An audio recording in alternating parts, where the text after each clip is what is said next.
अभी सब्सक्राइब करें हमारे YouTube चैनल को, दबाइए घंटी का निशान इस तरह की नई वीडियो पाने के लिए। देंगे दुख बंसी वाले, अब किसी का सहारा नहीं है, अब किसी का सहारा नहीं है, अब किसी का सहारा नहीं है, अब किसी का सहारा नहीं है। जय हो।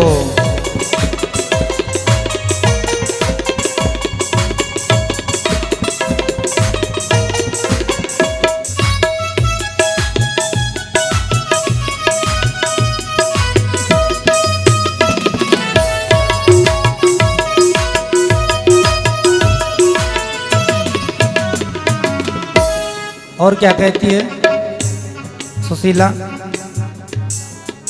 सुशीला ने जब कहा कि नाथ चले जाओ तो सुदामा जी कहते हैं, कैसे जाऊं प्रिय द्वारिका को, तुमने सोचा विचारा नहीं है। कैसे जाऊं प्रिय द्वारिका को, तुमने सोचा विचारा नहीं है। कैसे जाऊं प्रिय द्वारिका को, तुमने सोचा विचारा नहीं है। कैसे जाऊं प्रिय द्वारिका को, तुमने सोचा विचारा नहीं है। देख लो तन के कपड़े फटे हैं, देख लो तन के कपड़े फटे हैं। भाग अच्छा हमारा नहीं है, भाग अच्छा हमारा नहीं है। नाथ जाओ चले द्वारिका को, नाथ जाओ चले द्वारिका को, इस नगर में गुजारा नहीं है, इस नगर में गुजारा नहीं है।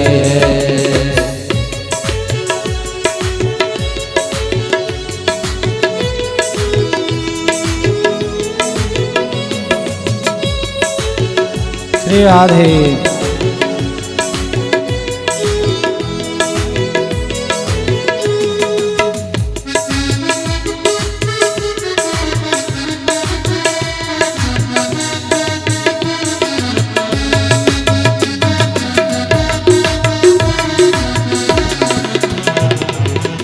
कह न मानो तुम स्वामी हमारी, मित्रता कृष्ण से है तुम्हारी। कह न मानो तुम स्वामी हमारे, मित्रता कृष्ण से है तुम्हारी। कह न मानो तुम स्वामी हमारी, मित्रता कृष्ण से है हमारी। कह न मानो तुम स्वामी हमारी, मित्रता कृष्ण से है तुम्हारी। देख लो तो मुसीबत में जिसने, देख लो तो मुसीबत में जिसने, बंसी वाला पुकारा नहीं है, बंसी वाला पुकारा नहीं है। नाथ जाओ चले द्वारिका को, नाथ जाओ चले द्वारिका को, इस नगर में गुजारा नहीं है, इस नगर में गुजारा नहीं है। दूर कर देंगे दुख बंसी वाले, दूर कर देंगे दुख बंसी वाले, दूर कर देंगे दुख बंसी वाले, दूर कर देंगे दुख बंसी वाले। अब किसी का सहारा नहीं है, अब किसी का सहारा नहीं है, अब किसी का सहारा नहीं है, अब किसी का सहारा नहीं है। इस नगर में सहारा नहीं है, अब किसी का सहारा नहीं है, अब किसी का सहारा नहीं है, अब किसी का सहारा नहीं है, अब किसी का सहारा नहीं बोले भक्त वत्सल भगवान की। इतनी प्रार्थना जब सुशीला ने करी तो सुदामा जी महाराज तो चल पड़े अपने घर से। पोटली को बगल में दबाया, हाथ में लाठी ली और चलना प्रारंभ किया। चलते चलते चलते चलते महाराज अब सुदामा को मालूम नहीं कि कितनी दूर है द्वारिका। सुबह के चले शाम होने को आ गई। पैर थकने लगे, प्यास लगने लगी, भूख लगने लगी। सुदामा जी को भूख प्यास परेशान करती है।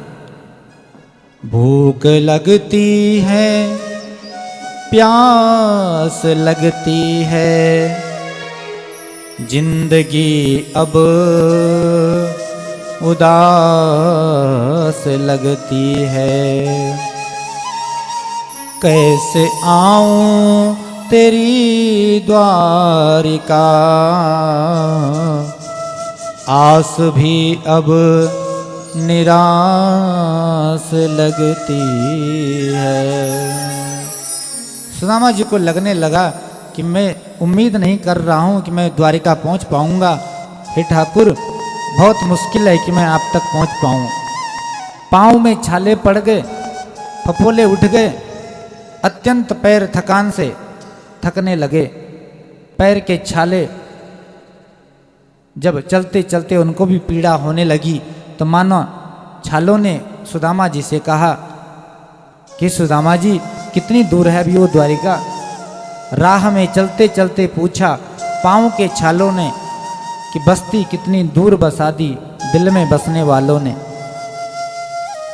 कहाँ है वो द्वारिका भी मालूम नहीं पड़ता। शाम को अंधेरा हो गया।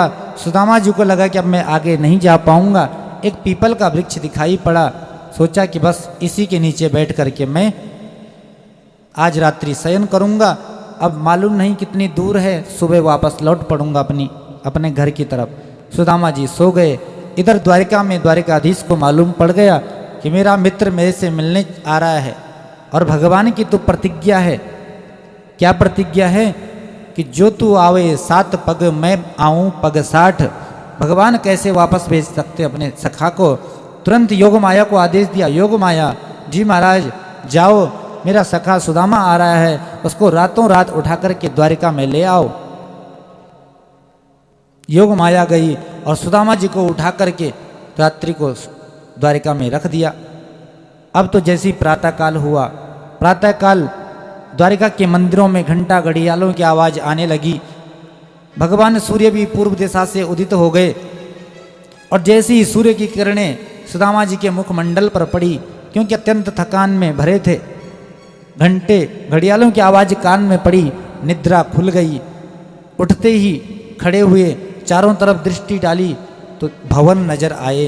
अरे मैं तो उस घनघोर जंगल में पड़ा था, इस शहर में कहां से आ गया।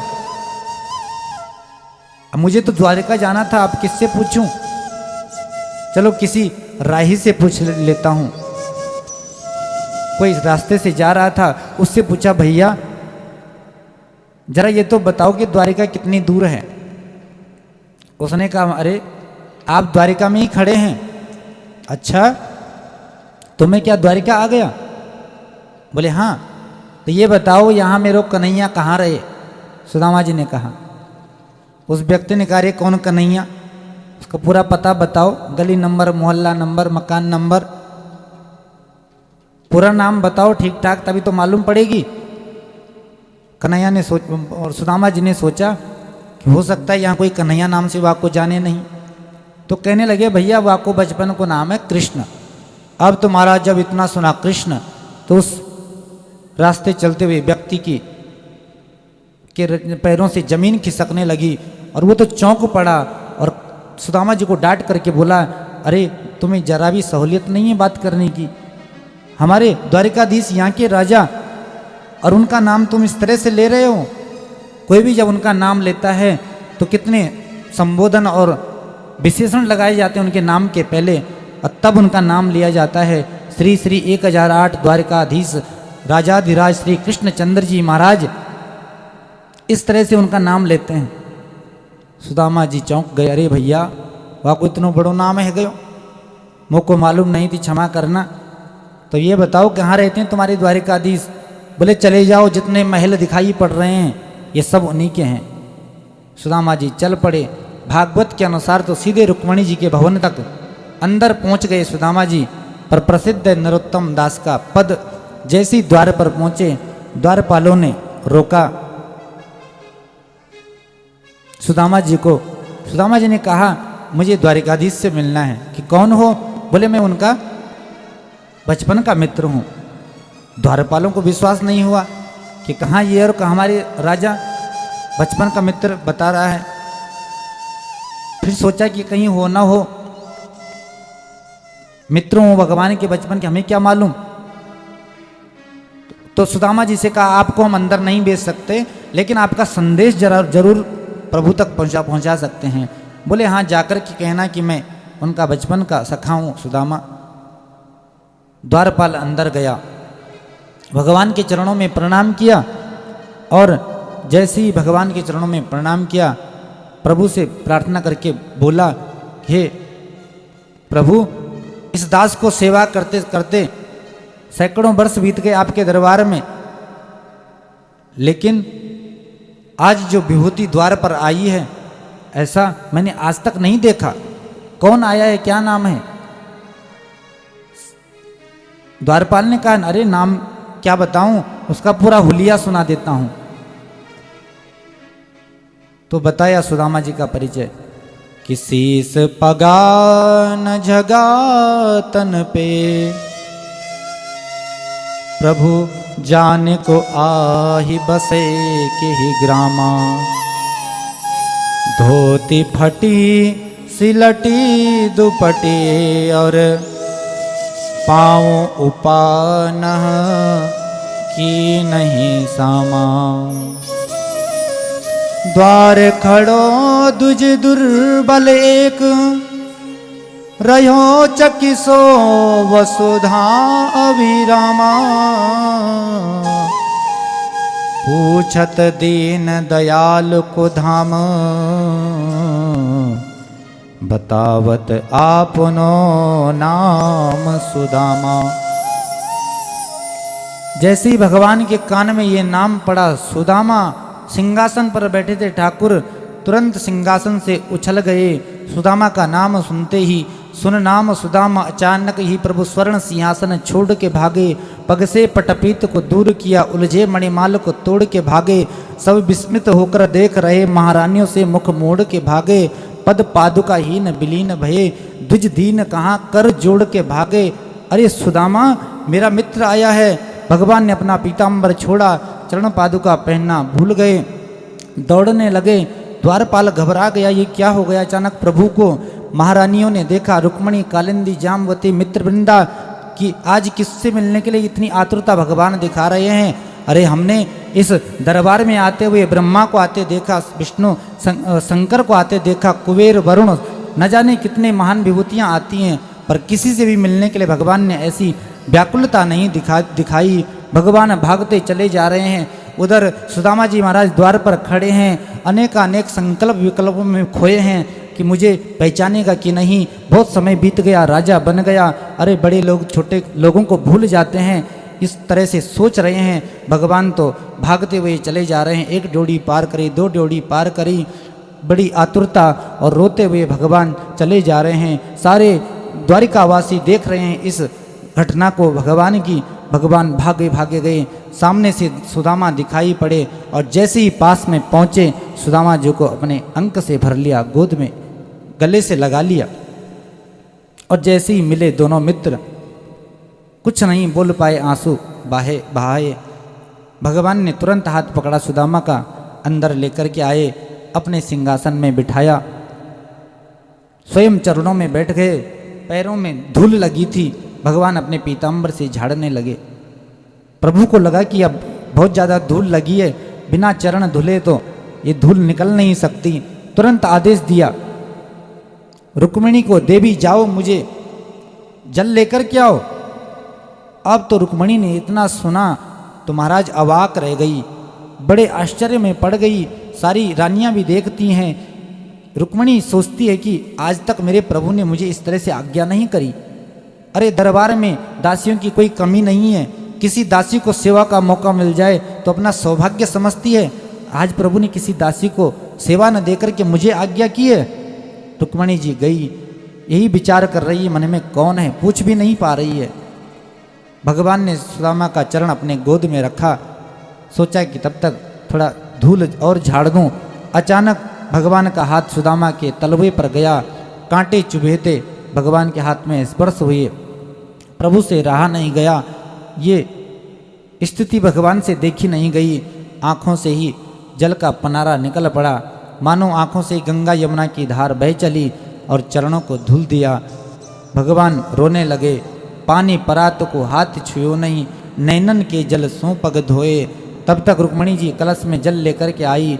ये दृश्य देखा और घबरा गई कि ये क्या हो रहा है प्रभु को। भगवान ने अपने आंसुओं से ही सुदामा के चरण प्रक्षालन कर लिए। इसके बाद भगवान को लगा कि मेरा मित्र बड़ा सीधा स्वभाव का है, बचपन से ही ये यहाँ मेरे साथ बात नहीं कर पाएगा, तो अंदर वाले और अपने कक्ष में ले गए। तो पहले तो भगवान ने सुदामा जी को स्नान कराया, बोले आप स्नान करो, थक गए होंगे। स्नान कराने के बाद सुंदर सुंदर वस्त्र पहनाए और अपनी पत्नियों से कहा कि जाओ सुंदर भोजन बनाओ। सब ने अच्छा भोजन बनाया, अच्छे अच्छे पकवान बनाए, स्नान किया सुदामा जी ने। उसके बाद भोजन की थाली आई और जैसी भोजन की थाली सामने आई, भोजन देखा तो अपने परिवार की, अपनी पत्नी की याद आ गई। क्या रे, मैं यहाँ 56 व्यंजन पा रहा हूँ और मेरी पत्नी भूखी होगी, मेरे बच्चे भूखे होंगे। आंख में आंसू आ गए सुदामा जी के। भगवान ने कहा, रे सुदामा जी क्यों नहीं पा रहे हो, पाओ ना। याद करते करते जैसे तैसे सुदामा जी ने भोजन किया। तब भोजन के पश्चात अब दोनों की स्थिति थोड़ा संभली। भगवान अपने फिर पुनः कक्ष में लेकर के आए और सुदामा जी को बिठा दिया। भगवान सुदामा जी के चरण दबाने लगे। रुक्मिणी ने सोचा कि मेरे स्वामी सेवा कर रहे हैं तो मुझे भी करनी चाहिए। तो रुक्मिणी जी ने पंखा हाथ में ले लिया और हवा करने लगी सुदामा जी को। सुखदेव जी राजा परीक्षित को कहते हैं, राजन सुदामा जैसा धनवान कौन होगा, भले ही वो धन घर में ना हो, लेकिन आज स्वयं लक्ष्मी नारायण जिसकी सेवा में लगे हैं, ऐसा सौभाग्य किसका होगा। अब भगवान चरण दबाते दबाते अब पूछा प्रभु ने, बोलो राधे राधे, कि सुदामा जी बताओ कैसे आना हुआ आज कैसे तुम्हें हमारी याद आ गई। अरे तुम तो आते ही नहीं, बस मित्र ऐसे ही याद आई और चला आया। अच्छा, भगवान ने कहा सुदामा से कि ये बताओ इतना समय बीत गया, तुम्हारा विवाह हुआ कि नहीं। क्योंकि बचपन में जब तुम हमारे साथ पढ़ते थे तो ज़्यादातर बाबा बैरागियों की बात किया करते थे, कहीं बाबा तो नहीं बन गए। तब सुदामा जी ने कहा, नहीं नहीं, विवाह हो गया और तुम्हारी भाभी को नाम है सुशीला। और सच कहूँ तो तुम्हारी भाभी ने मुझे तुम्हारे पास भेजा है। अच्छा, उन्होंने भेजा है? बोले हाँ, और एक संदेश भी दिया है प्रभु आपके लिए। क्या संदेश है? बोले एक मास द्वे पाख में 2 एकादशी होय, मेरे घर गोपाल जू नित्य एकादशी होय। कि प्रभु आपके भक्तों के घर में महीने में 2 एकादशी का व्रत होता है, पर मेरे घर में रोज एकादशी का व्रत चल रहा है, क्योंकि खाने के लिए कुछ है ही नहीं, तो व्रत ही समझ लो। इतना संदेश जब भगवान को सुनाया, भगवान की आंखों में भी आंसू आ गए। फिर सुदामा जी से कहा, अच्छा अच्छा, तो भाभी ने भेजा है तो मेरे लिए कुछ दिया भी होगा। अब सुदामा जी से जब इतना प्रभु ने कहा तो सुदामा जी घबरा गए। द्वारिका का वो साम्राज्य वैभव देख करके कि यहाँ अगर मैं ये 4 मुट्ठी चावल सबके सामने दूंगा तो कितना अपमान होगा मेरा। ये सोने के महल में रहने वाले, सोने की थाली में खाने वाले, चावल को देख करके मेरी बड़ी बेइज्जती होगी। इस संकोच के मारे कह दिया सुदामा ने कि नहीं नहीं कुछ नहीं दिया है। भगवान समझ गए और कहने लगे, मित्र लगता है कि तुम्हारी बचपन की आदतें अभी नहीं गई,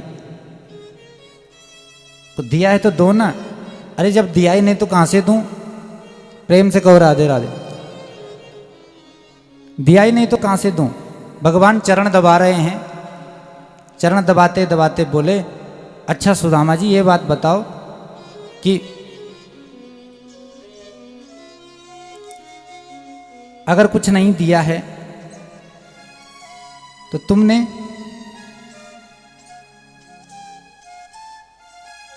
जब से मैं आए हो तुम, मैं देख रहा हूं तुमने हाथ को ऐसे दबा रखा है नीचे, ये हाथ क्यों चिपका रखा है? सुदामा जी ने कहा, भैया अरे इतने दूर से रास्ते चल करके आ रहा हूं तो हाथ में तो दर्द है ही जाए। भगवान कहने लगे, अरे तुम्हारे हाथ में दर्द है और मैं तुम्हारा पाँव दबा रहा हूं, लाओ तुम्हारे हाथ के दर्द का ठीक कर दूं।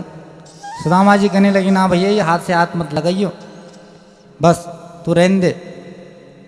भगवान ने कहा, नहीं दर्द हो रहा है तो मैं ठीक करके ही रहूंगा।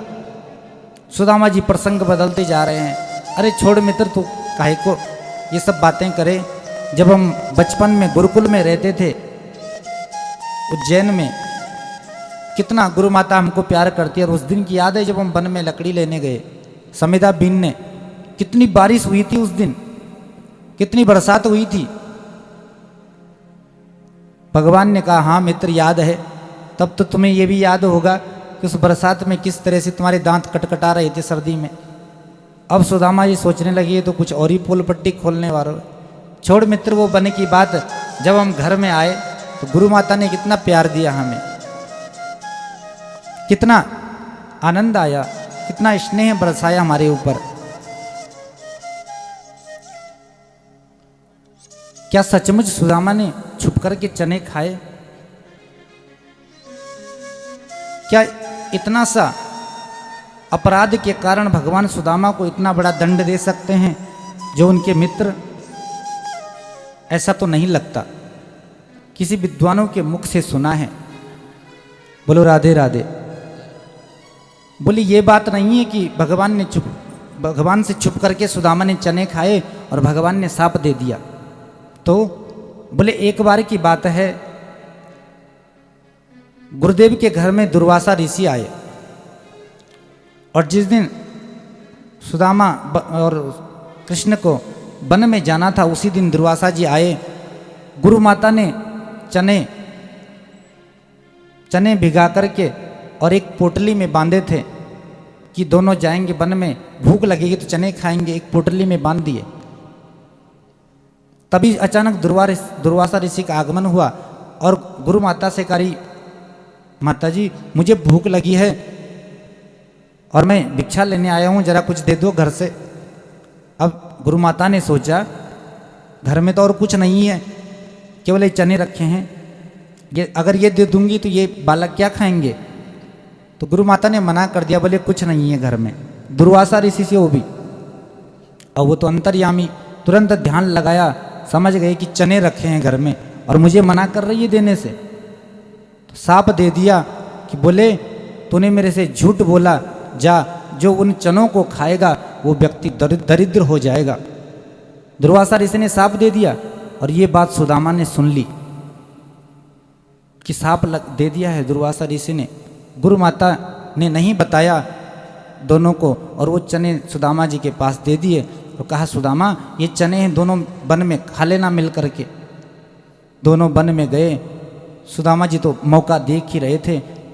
सुदामा जी नहीं चाहते कि ये चने मेरा मित्र खाए और वो दरिद्र हो जाए। जब वन में गए सुदामा जी और कृष्ण, तो कन्हैया कहीं दूर निकल गए। चुपके से अचानक से जो है वो चने निकाले हैं सुदामा जी ने और सब चनों को खा गए और पूरी दरिद्रता अपने ऊपर ले ली। इसलिए सुदामा जी को दरिद्र होना पड़ा, नहीं तो भगवान इतना बड़ा साप सुदामा को नहीं दे सकते। तो सुदामा जी प्रसंग बदलने लगे, बोले कुछ नहीं दिया है। भगवान ने कहा दे दो ना मित्र, क्यों मना कर रहे हो? तो जबरदस्ती भगवान ने हाथ बढ़ाया और हाथ से वो पोटली नीचे गिर गई। भगवान ने तुरंत हाथ में उठाया और उसको हाथ में लेकर के स्वयं जहार किमिदम इति पृथुक तंडुलान खाने लगे। जैसे एक मुट्ठी हाथ में ली तो भगवान ने उसको मुंह में रखा। जैसे ही भगवान दूसरी मुट्ठी हाथ में लेने को तैयार हुए, हाथ में लेने को जैसे ही तैयार हुए तब तक रुक्मिणी आई और रुक्मिणी जी ने हाथ पकड़ लिया। वैसे तो कहते हैं कि दो मुट्ठी भगवान ने खाई, तीसरी में रुक्मिणी ने हाथ पकड़ लिया, लेकिन भागवत के अनुसार यही वर्णन है कि पहली मुट्ठी जब खाई, दूसरी खाने को तैयार हुए प्रभु, रुक्मिणी जी ने हाथ पकड़ लिया। इति मुष्टिम सकृत जगध्वा, सकृत माने एक मुट्ठी जब भगवान ने खाई तो तब द्वितीयम दूसरी में रुक्मिणी जी ने हाथ पकड़ लिया कि अब बहुत हो गया, एक लोक की संपदा तुमने सुदामा को दे दी, यही काफ़ी है। दूसरे लोक की संपदा देकर क्या खुद सुदामा बनना चाहते हो? तब भगवान ने नहीं खाया, इसलिए भी रोका रुक्मिणी ने कि कच्चे चावल हैं, भगवान ज़्यादा खा जाएंगे तो पेट खराब हो जाएगा, हमारे लिए हमारे स्वामी हैं। अथवा इसलिए भी रोका कि सुदामा का लाया हुआ प्रसाद है, संत का, ब्राह्मण का, और आप प्रसाद को अकेले अकेले खा रहे हो, प्रसाद तो सबको मिलना चाहिए, इसलिए रोक दिया। और भगवान ने जब वो चावल मुख में रखे तो मन ही मन विश्वकर्मा को आदेश दे दिया कि विश्वकर्मा चाहो, मेरे द्वारिका में कुछ कमी हो सकती है, लेकिन अब सुदामा की द्वारिका में, सुदामा की पुरी में कोई कमी नहीं रहनी चाहिए, जाओ और एक ऐसा ही महल सुदामा के लिए तैयार कर दो। तुरंत उधर विश्वकर्मा को आदेश दिया और विश्वकर्मा ने उधर सुदामापुरी का निर्माण किया। इधर रात्रि भर भगवान सुदामा के पास में रहे। प्रातःकाल हुई, अब तो सुदामा ने कहा मित्र अब चलता हूँ। बोलो राधे राधे। अब मैं चलता हूँ अपने घर को। सुदामा जी ने कहा अरे मित्र, तूने मेरे से तो पूछ लिया कि विवाह हुआ कि नहीं, तेरा भी विवाह हुआ? बोले हाँ मेरा भी हुआ है। तो मिलाओ अपनी पत्नियों से। अच्छा रे, मैं तो भूल ही गया। तब भगवान ने अपनी पत्नियों को बुलाया, करी रुक्मिणी, सत्यभामा, कालिंदी, जाम्बवती। तो आ गए सब की सब। सबसे पहले रुक्मिणी जी आई। सुदामा ने पूछा कौन है? बोली हमारी धर्म पत्नी है। अच्छा। जब दंडवत प्रणाम किया तो खूब आशीर्वाद दिया, अखंड सौभाग्यवती भव, पति प्रिया भव, पुत्रवती भव। सुदामा जी ने खूब लंबा आशीर्वाद दिया। तब तक पीछे से आ गई सत्यभामा कि महाराज नमो नारायणाय, चरणों में प्रणाम किया। पूछा द्वारिकाधीश से कौन है लाला? बोले ये भी हमारी पत्नी है। अच्छा, दो दो विवाह कर रखे हैं? वाह लाला, बड़ी ठाट है तेरे तो उसको भी खूब आशीर्वाद दिया, अखंड सौभाग्यवती भव। पीछे से कालिंदी चली आई, उसने भी प्रणाम किया। बोले ये कौन है? बोले ये भी वही हैं। अच्छा, तो तीन तीन विवाह, तब तो बड़े आनंद है भैया तेरे तो। उसको भी खूब अखंड सौभाग्यवती भव। अब तो पीछे से लाइन लग गई। सुदामा जी कहने लगे तेरी पत्नी की कोई पड़ोसन आ रही है? बोले नहीं नहीं, सब मेरी हैं। तो क्या 10-50 हैं? बोले अब जितने हैं गिन लो, तुम्हारे सामने हैं। सुदामा जी को लगा होंगी 50, 100, 200 और क्या होंगे। अब तो लाइन लग गई, 500, 1000 की संख्या पार हो गई। अब सुदामा जी वैसे ही कमज़ोर शरीर के थकने लगे। अब कोई बार बार कहता रहे कि अखंड सौभाग्यवती भव, अखंड सौभाग्यवती भव, तो थक ही जाए। अब वैसे भी सुदामा जी तो आशीर्वाद छोटा होने लगा। पहले आशीर्वाद दे रहे थे अखंड सौभाग्यवती भव, अब मुख से निकलता है सौभाग्यवती भव। 2000 की संख्या पार हुई तो और छोटा हो गया, बोले भाग्यवती भव। और छोटा आशीर्वाद हुआ, 3000, 4000 पार हो गई तो वती भव, वती भव। और जब महाराज 5000 प्रणाम करके चली गई तब तो मुख से केवल यही निकलता है कि भव भव भव भव भव। थक गए। अब तो हाथ भी थकने लगा और कहने लगे मित्र अब तो बता दे कितनी हैं। बोले सुदामा जी ज़्यादा नहीं है, मात्र 16,108 है। अरे भैया तैने तो मुझको मार दियो, मेरे बस की बात नहीं, मैं सब उनको आशीर्वाद दूं। कहने लगे प्रभु सुदामा जी से कि तुमने तो घर में झगड़ा करा दिया, आधे को आशीर्वाद दे दिया और आधे को नहीं दिया, तो जिनको नहीं दिया वो मेरे से लड़ेंगी कि जिनसे तुम प्रेम करते हो उन्हीं को आशीर्वाद दिलवाया, अब तो सबको देना पड़ेगा। सुदामा जी ने कहा नहीं भैया मेरी बस की बात नहीं है, ऐसो कर तू ही मुँह को प्रणाम कर ले, मैं इकट्ठो आशीर्वाद तो को ही दे दूंगा। तब द्वारिकाधीश ने प्रणाम किया सुदामा जी को और भगवान ने आशीर्वाद दिया द्वारिकाधीश प्रभु को। अब तो सुदामा जी महाराज कहने लगे अब चलता हूँ प्रभु। भगवान ने भी रोका नहीं और वहाँ से चल दिए, विदाई दी द्वारिकाधीश ने। इधर चलते चलते रास्ते में सोच रहे हैं सुदामा जी कि अरे द्वारिकाधीश कितने धन्य हैं, क्वा हम दरिद्रा पापियान और क्वा कृष्णा निकेतना, का में दीनहीन गरीब दरिद्र, और कहाँ श्री का निकेत लक्ष्मी का धाम, वो प्रभु वो द्वारिकाधीश, उन्होंने मुझे इतना सम्मान दिया, बड़े प्रसन्न हैं। अब जैसे ही अपनी इधर पहुंचे जहाँ पर झोपड़ी थी, बोलो राधे राधे, वहाँ जब पहुँचे तो देखा वहाँ झोपड़ी नहीं, महल दिखाई पड़ा। अब सोचने लगे मेरी झोपड़ी कहाँ चली गई। किसी से पूछा महाराज ये बताओ कि ये जगह कौन सी है। बोले सुदामापुरी। अरे सुदामापुरी, सोचा कि मैं किसी दूसरे के नगर में आ गया, भूल हो गई। अच्छा तो ये बताओ ये सुदामापुरी, ये सुदामा कहाँ गए हैं। बोले ये तो द्वारिका गए हैं। सुदामा जी को लगा द्वारिका तो मैं ही गया हूँ। फिर सोचा कि नहीं नहीं कोई और भी हो सकता है। इतना पूछ ही रहे थे तब तक ऊपर अट्टालिकाओं से सेविकाएं सुशीला की, उन्होंने देखा कि एक ब्राह्मण आया है द्वार पर, बहुत देर से इधर उधर देख रहा है, कौन होगा। तुरंत महारानी सुशीला को संदेश दिया कि महारानी देखो तो कौन आया है। फिर तो सुशीला छत पर आई और देखा ओहो हमारे स्वामी जी आ गए हैं। फिर तो सुशीला ने, धन तो मिल ही गया था, सुंदर बनारसी साड़ी पहनी, 16 श्रृंगार किए, हाथ में सोने की थाली ली आरती सजा करके, और महल से नीचे उतर रही अपने पति के स्वागत में। हाथ में थाली है आरती की, एक हाथ में, और दूसरे हाथ से अपने साड़ी के चुंगटों को पकड़ा है। अब बड़े अजीब तरीके से उतर रही है, क्योंकि कहते हैं ना कि जब खुदा जब हुस्न देता है तो नजाकत आ ही जाती है। किसी को सुंदरता मिलती है तो नखरे तो आ ही जाते हैं। तो बड़े सुंदर सदज के सुशीला जी नीचे उतरी, और जैसे ही सुदामा जी सामने दिखाई पड़े, सुदामा जी ने देखा ओहो कोई महारानी आ रही है, कहीं मंदिर में आरती उरती करने जा रही होगी, तो रास्ता छोड़ करके किनारे में खड़े हो गए। अब सुशीला आई, सुदामा के सामने खड़ी हो गई। सुदामा जी ने सिर नीचे झुका दिया, सोचने लगे ये देवी काहे को खड़ी हो गई मेरे सामने। जब बहुत देर हो गई, कहा माता जी आप जाओ अपने रास्ते, कौन हो आप। तब सुशीला ने कहा अरे माता नहीं तुम्हारी पत्नी हूँ। आवाज़ पहचान ली सुदामा जी ने, तुरंत सिर उठा करके देखा, आश्चर्य में भर गए। कहने लगे सुशीला तेरे दो दो चुटीला, इतनी सुंदर साड़ी, इतनी ऊंची महल अटारी, सोने की थारी, ये सब कहाँ से आई। बोले सब उन्हीं द्वारिकाधीश का दिया हुआ है, उन्होंने ही दिया।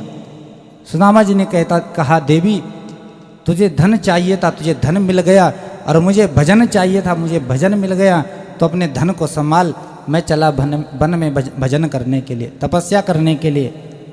हाथ पकड़ लिया सुशीला ने, आप वन में चले जाओगे तो मैं इस धन का क्या करूँगी। जबरदस्ती करने लगे सुदामा। बीच में द्वारिकाधीश प्रकट हो गए। सुदामा जी को समझाया कि जब मैं तुम्हारे घर में आ गया हूँ, तुम्हें वन में जाने की आवश्यकता नहीं है।